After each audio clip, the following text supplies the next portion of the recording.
Si tratta di un progetto nato circa a metà del 2019 con lo scopo di andare a sostituire tutto il prodotto monouso destinato a qualsiasi realtà, che sia festa privata, che sia evento enogastronomico, che sia sagra.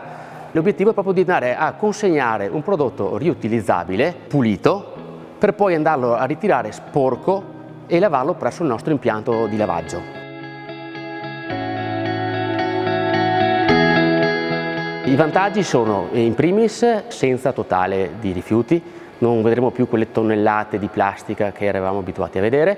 Poi andremo a consegnare un prodotto che è resistente, pratico, ma allo stesso tempo elegante, perché è un prodotto di tutto rispetto, destinato a ristoranti, eventi di ogni genere, che si difende molto bene anche dal punto di vista estetico. Il cliente, che sia privato o che sia azienda, può accedere al nostro sito internet e-commerce dove prenotare, scegliere se venirselo a ritirare presso il nostro punto vendita o scegliere la consegna da parte nostra. Finito l'evento, un accordo sull'orario di carico, passeremo noi a portare via tutto lo sporco e poi ci occuperemo tutto noi della fase di lavaggio.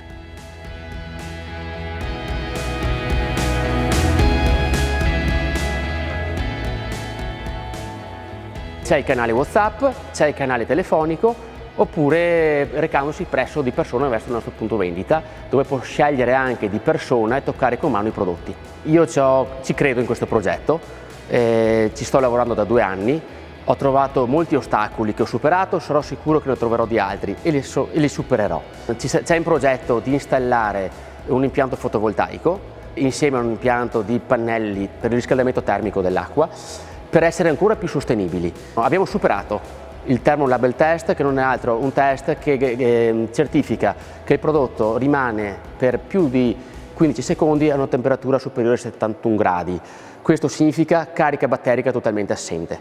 E questo per dare sicurezza al cliente in un momento così difficile.